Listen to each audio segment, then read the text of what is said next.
우리가 지난 시간에는 성도들이 드린 헌물, 예물을 소중히 여기라고 했습니다. 왜냐하면 그 헌물 속에는 성도들의 믿음이 담겨 있고 하나님을 사랑하는 그 마음이 있기 때문에 제사장들이, 교회 안에서 재정 관리하는 분들이 드린 자의 마음대로 소중히 여길 때 하나님의 이름이 영화롭게 된다. 교인들은 정말 귀한 마음으로 드렸는데 함부로 사용하고 함부로 대하면 하나님의 이름을 욕먹이는 것이라고 했습니다. 그래서 제사장이라도 부정한 자는 그 재물을 먹지 말아라. 우리 성찬식 할 때 그렇잖아요. 세례 받으신 분만 드십시오. 그러지만 세례 받은 분들 가운데서도 죄를 짓고 양심에 꺼림 있는 사람은 먹지 말라고 하는 이유가 그렇습니다. 하나님의 성물은 거룩한데 거룩한 사람이 먹어야지, 그 성물을 부정한 자가 먹으면 그 성물이 부정해지기 때문에 그런 것입니다. 오늘은 이제 하나님이 또 하나님 앞에 무엇을 드릴 때 흠 없는 것으로 드리라, 그렇게 말씀하고 있습니다.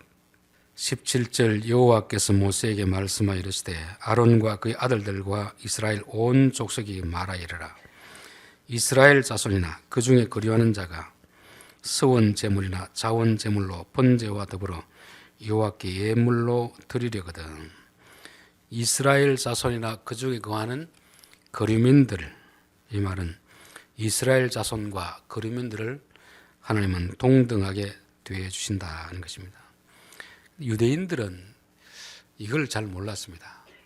하나님이 유대인들만 사랑한다, 그런 착각에 빠진 것이죠. 그래서 이방인들은 마치 지옥의 불쏘시개 감으로 그렇게 얘기했습니다. 지금도 유대인들은 아침마다 세 가지 감사를 드립니다. 이방인으로 태어나지 않고 유대인으로 태어난 것을 감사합니다. 여자로 태어나지 않고 남자로 태어나게 하심을 감사합니다. 종으로 태어나지 않고 자유자로 태어나게 하심을 감사합니다 하는 거죠. 완전히 하나님을 오해하기 때문에 하나님이 그들을 특별히 사랑해 주지만 그러나 그들만을 사랑하는 게 아닙니다. 하나님이 아브라함을 불러서 내가 내게 복을 주고 큰 민족을 이루어 주겠다. 그리고 땅의 모든 족속이 너로 말미암아 하나님의 복을 받아야 될 것이 아니냐. 즉 유대인들을 먼저 부르시고 하나님의 복을 주시고 너희들을 통해서 내가 다른 이방 민족들에게 복을 주기를 원한다. 이게 하나님의 계획인데 유대인들은 이걸 착각해가 자기가 듣고 싶은 것만 듣는 거죠. 그래서 이방인들을 아주 멸시했습니다. 그러나 성경 어디에도 하나님이 이방인과 유대인들을 차별하지 않습니다. 동등하게 대하는 것입니다. 하나님이 요나에게 니느웨에 가서 40일 후에 하나님이 그 성을 멸망할 테니까 니 좀 이야기해라. 그럴 때 요나는 가지 않았습니다. 왜냐하면 아수르 나라 자체가 유대인을 엄청 괴롭힌 나라였거든요. 그래서 요나 생각에는 그 나라는 망해야 되지, 왜 그 나라가 망하려고 하는데 내가 가서 이야기해서 망하지 않게 할 필요가 있느냐. 그래서 가지 않았습니다. 하나님이 물고문을 지켜가지고 결국 보내는 것입니다. 보내도 제대로 전하지 않고 대충 그냥 안 하면 벌을 받으니까 벌 안 받을 정도만 그렇게 대충 전했습니다. 그런데 니느웨에서 왕으로부터 짐승들까지 다 회개했던 것이죠. 그래서 하나님이 마음을 바꾸었습니다. 심판하기로 했던 것을 심판을 안 하기로 한 거죠. 그러니까 또 요나는 삐졌습니다. 아니 하려고 하면 해야지 왜 안 합니까? 하나님이 그 심판하는 것보다 더 중요한 건 뭐냐면 요나의 생각 속에 있는 잘못된 것을 고쳐주기를 원했습니다. 자기들은 유대 나라라고 해서 대단히 하나님을 잘 믿는 것처럼 그렇게 착각하고 있고 이방인들은 하나님을 안 믿는 것처럼 생각하지만 요나가 본 실상은 달랐습니다. 그 당시 북쪽 이스라엘 사람들은 수많은 선지자를 그렇게 보내도 말을 안 듣고 고집 피우고 회개하지 않았는데, 아니 이방인이라 생각한 사람들은 대충 전했음에도 불구하고 회개를 하는 것입니다. 깜짝 놀란 거죠. 하나님은 너희들 이방인들보다 나아서 내가 선택해 준 거 아니다. 네가 보았듯이 이방인보다 훨씬 더 못하지만 내가 너를 아끼고 사랑해주는 것은 너희들이 좀 본이 되라고 하는데 그렇게 착하느냐, 그렇게 말씀하는 것입니다. 오늘날도 교회에 다니는 사람의 착각이 것입니다. 하나님, 우리가 특별하기 때문에, 세상 사람보다 더 착하기 때문에 우리를 불렀겠지. 그리고 세상 사람들이 우리보다 훨씬 못할 것이다 착각하는 것입니다. 얼마 전에 CBS에서 여론조사를 좀 했습니다. 종교에 대한 호감도를 했습니다. 호감도. 불교에 대한 호감도가 52.8%, 카톨릭에 대한 호감도가 2.3%, 그 다음에 원불교가 17%입니다. 기독교는 몇 프로 되겠습니까? 14%입니다. 세상 사람들로부터 교회가 지지도가 완전히 지금 바닥을 치고 있습니다. 남 걱정할 때가 아니에요. 교회가 그만큼 지지도가 떨어지고 있다는 것입니다. 그런데 왜 교회에 대해서 신뢰를 못하느냐 하니까, 믿는 사람과 안 믿는 사람이 조금 차이는 있는데, 안 믿는 사람이 봤을 때는 첫 번째가 지나친 전도 때문에 그렇답니다. 여러분, 전도라는 건 좋은 거 아닙니까? 그런데 전도가 무엇인지도 모르고 무리하게 우리는 예수 믿어 구원받고 너희들 안 믿었으니까 지옥 갈 사람들이다, 이런 식으로 하니까 자기 나름대로는 전도를 하고 하나님 영광을 돌린다고 하는데, 오히려 그들 때문에 하나님의 영광이 엄청 가려지고 있습니다. 복음이 전해지지 않아요. 복음은 전하는 자체가 목적이 아니고 듣는 사람이 받아들이도록 전해야 되거든요. 여러분, 아무리 좋은 것을 내가 대접하더라도 그 사람이 받아들이지 않고 발로 차버린다면 그 좋은 것이 무슨 소용이 있겠습니까? 그래서 저는 한국교회 진짜 위기다. 나도 목사이지만 이 일을 어떻게 타개해야 되겠나. 우리끼리는 좋다고 하는데 바깥에 있는 사람이 봤을 때는 교회는 완전히 상종을 못할 집단으로, 어떻게 불교, 천주교, 원불교보다 더 호감도가 떨어진다고 하니까 교회가 그만큼 신뢰를 받지 못하고 있는 거거든요. 그것도 지나친 전도 때문에 싫다는 겁니다. 그럼 전도를 제대로 해야 되지. 제대로 알고 예를 갖춰야지. 마치 유대인처럼 유대인이 사마리아인과 상종하지 않듯이, 저 지옥의 불쏘시개 같은 사람들, 혹시 우리가 그런 마음을 가지고 하는 것은 아닐까. 그런 마음을 가지고 하면 안 하는 게 좋습니다. 1907년도에 평양 대부흥운동이 일어났거든요. 그 부흥운동이 일어난 계기가 뭐냐면 말씀 사경을 했습니다. 선교사들이 모이고 미국에서, 캐나다에서 온 선교사님 모여가지고 사경을 하는데 이런 본문이 이제 닿은 거죠. 그 사람들이 왔을 때 처음 한국에 와보니까 참 사람들이 너무 더럽더라, 너무 지저분하더라, 그리고 또 너무 말이 많더라, 여러 가지 특징을 적어놓은 거 있습니다. 그래서 그들은 복음을 가지고 왔는데 복음을 전하러 와서 보니까 사람들이 너무 상종하지 못할 그럴 수준의 사람이라서 은근히 속으로 무시하고 있습니다. 그러니까 사람은 영적인 존재이기 때문에 상대방이 나를 대하는 태도 보면 나를 사랑하는지 무시하는지 다 알잖아요. 그러니까 어떻게 복음을 아무리 전해도 복음이 들어오겠습니까? 그래서 사경을 할 때 말씀에 찌림을 받은 선교사들이 나와서 해결했습니다. 하나님, 제가 솔직히 이 조선 사람들 무시했습니다. 너무 더럽고 너무 무지하고 너무 말이 많아가지고 무시했습니다. 그 선교사님이 앞에나 다 무릎을 꿇고 회개했을 때 그 지대로부터가, 평양으로부터 온 한국 땅을 성령이 불길로 덮었잖아요. 그게 뭐냐면 선교사들도 그렇고 유대인들도 그렇고 이방인에 대한 이런 차별, 무시하는 태도, 이게 사라지지 않으면 전도하면 할수록 그것은 하나님의 영광을 더 가리고 교회에 대한 불명예를 더 가져온다는 것입니다. 그래서 저는 전도할 때마다 사람들에게 최대한 예의를 갖춰야 됩니다. 예의를 갖추지 않으면 아무리 내가 좋은 걸 전해도 그 사람이 이미 마음을 닫고 있는데 전하는 것이 무슨 의미가 있겠습니까?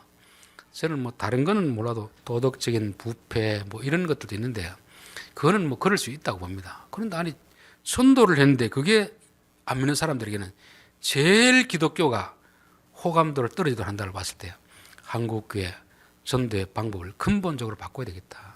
하나님이 이스라엘 백성들에게도 똑같이 이스라엘 백성이나 이방 백성이나 하나님은 차별하지 않고 똑같이 지금 요구하고 있다는 것을 말씀합니다. 그러면서 여호와께 드리려거든 여호와께서 기쁘시게 받으심이 되도록 드리라. 여러분, 하나님은 거지가 아닙니다. 우리가 드린다고 다 받는 게 아니에요. 받을 건 받고 안 받을 건 안 받습니다. 저희 막내가 어릴 때 그 조금 귀여워가지고 교인들이 보면 막 애들 막 만지려고 하고 사탕도 주고 이랬거든요. 얘가 어릴 때 보면 사탕을 딱 보고 지 마음에 드는 건 받고 마음에 드는 건 다 버리더라고요. 이야, 요 조그만 애도 준다고 다 받는 게 아니더라고요. 준다고. 여러분은 누가 선물 주면 준다고 다 받습니까? 덥석덥석 받습니까? 그렇지 않잖아요. 받을 만한 사람 같으면 비록 가격이 싸도 받는 것이고, 이 사람 같으면 받으면 안 되겠다 싶으면 아무리 비싼 걸 줘도 안 받는 것입니다. 하물며 하나님이 우리가 준다고 다 받겠느냐? 준다고 다 받지 않습니다.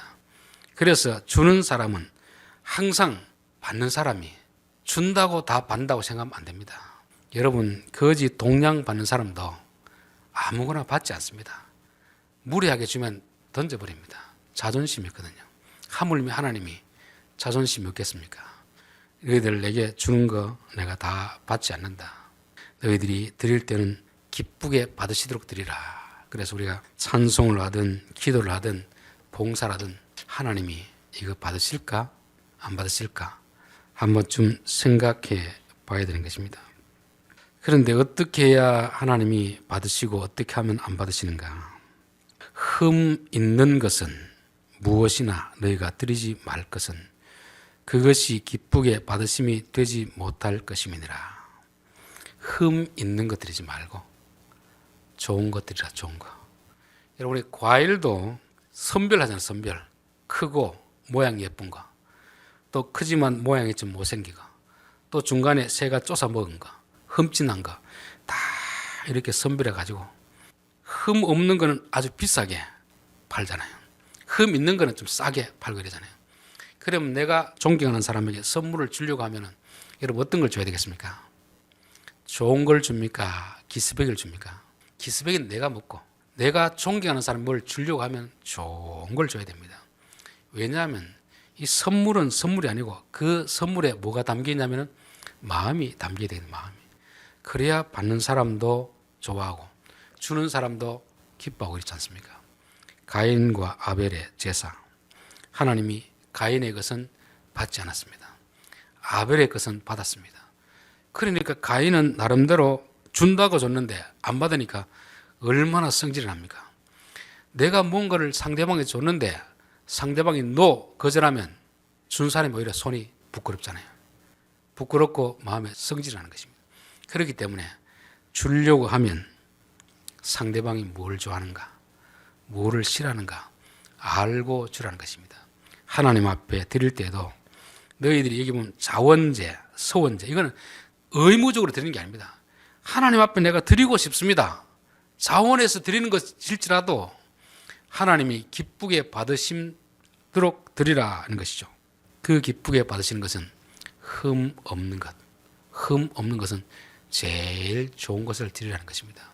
가인이 하나님 앞에 드렸을 때 하나님이 안 받으신 이유가 여러 가지 학자들마다 목사들마다 다 주장을 하는데요.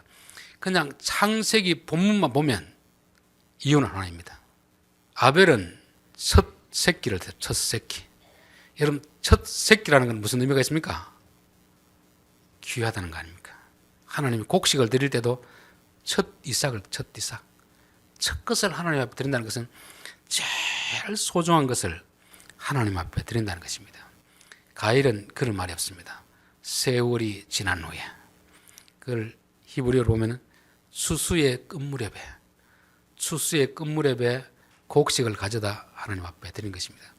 하나님 그거 받겠습니까? 안 받겠습니까? 첫 이삭을 드려야, 귀한 것을 드려야 하나님 받으시는데 이제 농사 다 하고 끝물 그거 하나님 앞에 드리려면 하나님이 기분이 좋을까요? 안 좋을까요? 그런 거는 가져오지 마라. 그런 걸 가져오지 마라. 그런데 이제 말라기 보면 사람들이 저는 거, 병든 거 이런 걸 하나님 앞에 갖다 바쳤습니다. 왜냐하면 처음에는 흠 없는 것을 갖다 바쳤거든요. 그런데 다 태우는데 태우면 흠이 있는 게나 흠 없는 거나 똑같잖아요. 연기가 흠이 있고 흠이 없고 해서 연기가 냄새가 달라지겠습니까? 다 똑같거든요. 하나님이 와서 확인해보고 가지고 가면은 흠이 없는 걸 드릴 텐데 실제 가져와서 하나님이 확인하지도 않고 그냥 다 불러 태우면 흠 있는 게나 흠 없는 거나 다 똑같은 거 아닙니까? 그래서 흠 없는 거는 좋은 거니까 돈 되니까 팔고 흠 있는 걸로 팔자, 드리자. 그렇게 했을 때 하나님이 너희들 왜 나 무시하느냐? 너 왜 나 멸시하느냐? 제사장들이 우리가 주님을 언제 멸시했습니까? 언제 무시했습니까? 병든 거, 저는 거 그거 너희들의 방백에게 갖다 줘봐라. 그 사람 좋아하겠는가? 나도 마찬가지다. 여러분 하나님은 우리가 드리는 것을 받는 분이 아닙니다. 우리가 헌금하면 하나님이 와서 주일날 다 수고해 갑니까? 수고해 가지 않거든요. 그 소개된 믿음을 받는 믿음. 첫 열매를 드리라. 그 말은 무슨 뜻이겠습니까? 나 좀 무시하지 말고 나 좀 존중히 여기면 안 되겠느냐. 그 말을 하고 싶은 것입니다. 여러분 선물은 선물이 아니고 선물 속에 그 사람의 감사의 마음이 담겨 있어야 되는 것입니다. 비싸고 안 비싸고를 떠나가지고 그게 담겨 있어야지 선물이 되는 것이지.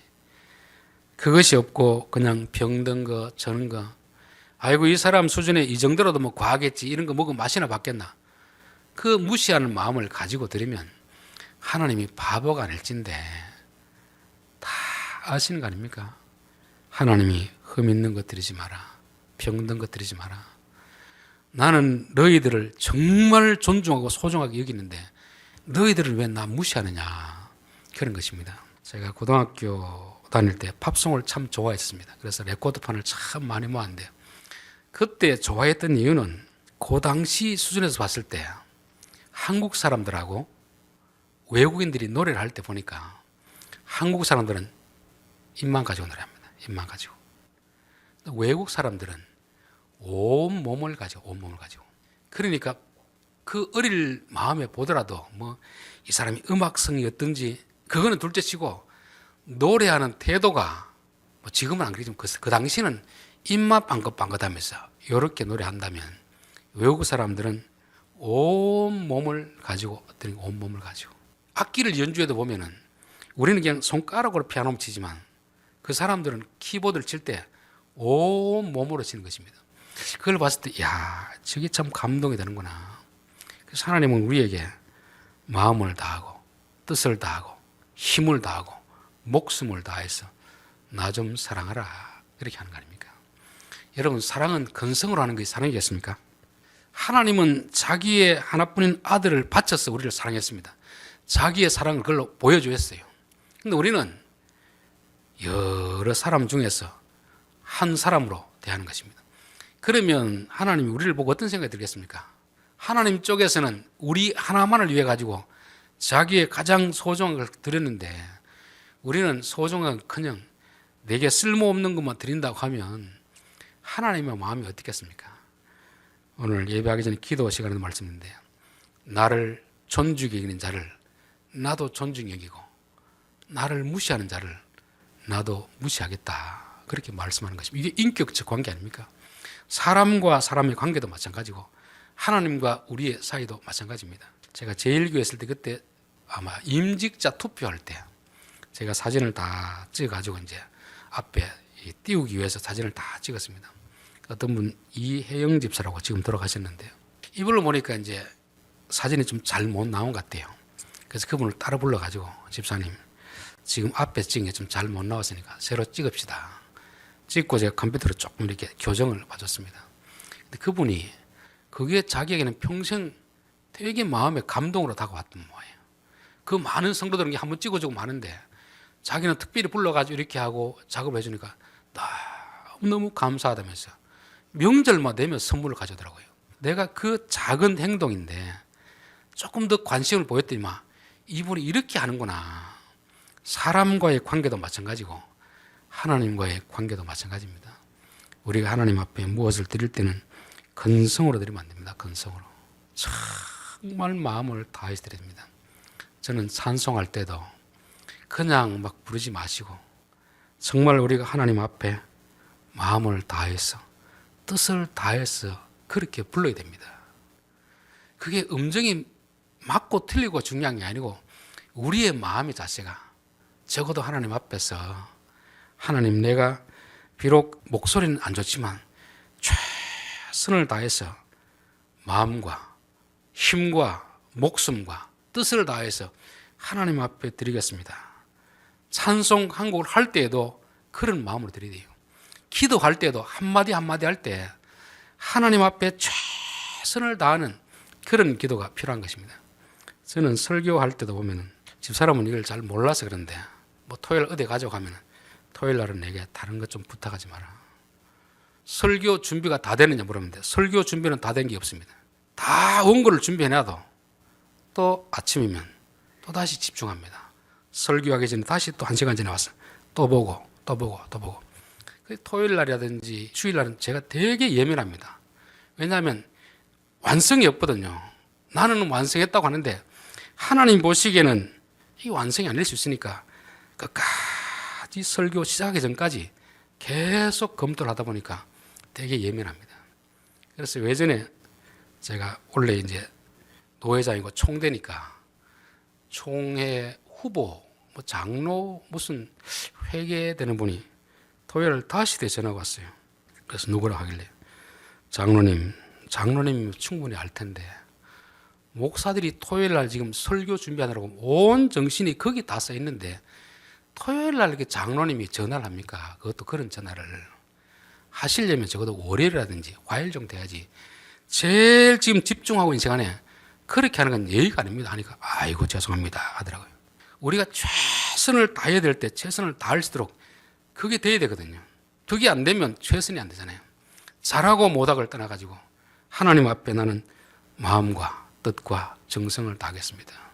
여러분 찬송을 부를 때도 한 절을 부를 때도 그냥 건성으로 부르지 마시고 하나님 앞에 내가 좀 잘 보이기 위해서 최선을 다해서 그렇게 하시고 기도할 때도 한마디 한마디 하나님을 생각하면서 하시고 또 봉사를 할 때도 그냥 건성을 하면 안 됩니다. 정말 하나님이 내 이거 모든 거 보고 계신다. 하나님을 사랑하는 마음으로 해야 되는 것입니다. 그래서 흠이 없는 것을 드리라는 것은 하나님을 최대한 사랑하는 마음으로 존중하는 마음으로 나 하나님 존중합니다. 하나님 사랑합니다. 말로만 하는 게 아니고 우리의 찬송 속에서 기도 속에서 봉사 속에서 그거를 보여줘야 되는 것입니다. 그리고 또 어떤 일을 할 때는 그렇게 하기 위해서는 즐거운 마음으로 기쁜 마음으로 해야지 억지로 하는 건 안 맞아요. 그래서 출애굽기 35장 21절에 보면 마음이 감동된 모든 자와 자원하여 모든 자가 와서 회막을 짓기 위하여 그 속에서 쓸 모든 것을 위하여 거룩한 옷을 위하여 예물을 가져다가 여호와께 드렸더니 역대상 29장 14절 나와 내 백성이 무엇이기에 이처럼 즐거운 마음으로 드릴 힘이 있었나이까. 성경에서 하나님 받으신 예물은 누가 시켜서 눈치 보고 하기 싫은 억지로 그거 없습니다. 하나님 거지가 아닌데 그런 거 받으려고 안 하잖아요. 정말 하나님 앞에 감사해서 하나님 나 이거 드리고 싶습니다. 이거 드리고 싶습니다. 그 마음을 가지고 오는 것을 받으러 가는 것입니다. 근데 사실 한국 교회에서는 헌금이 이게 좀 잘못 와전되어 있거든요. 뭘 하기 위해 가지고 자꾸 이런 방법 저런 방법 작정 헌금이다 뭐 이런 식으로 해가 자꾸 돈을 뜯어내려고 하다 보니까 드린 자도 마음이 안 편하고 받으신 하나님도 별로 기뻐하지 않는 것입니다. 그래서 저는 교회에서 헌금은 정말 자원하는 마음으로 기쁜 마음으로 해야지 누가 시켜서 억지로 하면 해도 하나님이 안 받으시는 헌금을 왜 합니까? 아나니아와 삽비라 하나님이 땅 팔라 소리도 안 했습니다. 팔기 전에도 너 것이고 판 후에도 네 것인데 하려고 마음먹었으면 정말 하나님을 사랑하는 마음으로 해야지 왜 그 땅을 팔아가 다른 욕심으로 다른 동기를 하느냐 그것이잖아요. 고린도후서 9장 7절 각각 그 마음에 정한 대로 할 것이요 인색함으로나 억지로 하지 말지니 하나님은 즐겨내는 자를 사랑하시느니라. 우리가 모든 헌신과 충성은 하나님을 사랑하는 마음에서 해야 됩니다. 사랑하는 마음이 없는 상태에서 하나님의 어떤 것을 얻어내기 위해서 하면은 하나님을 이용하는 거잖아요. 이용. 정말 하나님을 사랑하기 때문에 과부 두 렙돈 드린 거. 남들 보기엔 형편없는 가치 없는 돈이지만 예수님 보기에는 전부를 드린 것입니다. 많이 드리느냐 적게 드리느냐 이게 중요한 게 아니고 하나님을 사랑하는 마음으로 하나님을 존중하는 마음으로 그렇게 하나님 드려야 하나님이 기쁘시게 받으신다는 것을 말씀합니다. 기도드리겠습니다.